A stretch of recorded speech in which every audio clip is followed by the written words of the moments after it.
अदालगुरिनि अराङाव गंसे गारिजों लोगोसे गांजा जब्द खालामदों। अराङाव फिन गांजा जब्द खालामदों।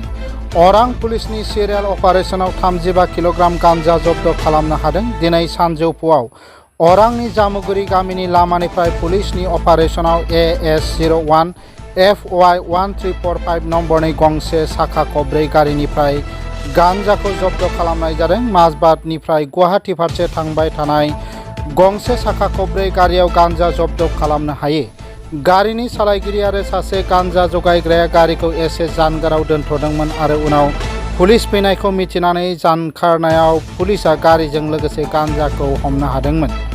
अरां पुलिसआ उनाव गांजाजों लोगोसे गारिखौ अरां पुलिस थानासिम लाबोयो। बेखौ गोसोखांहोनो हायोदि बे सप्तानि जागायजेननायाव अरां पुलिसनि मोननै सिग्रोमनायाव गोबां बिबांनि गांजा जब्द खालामनाय जादोंमोन।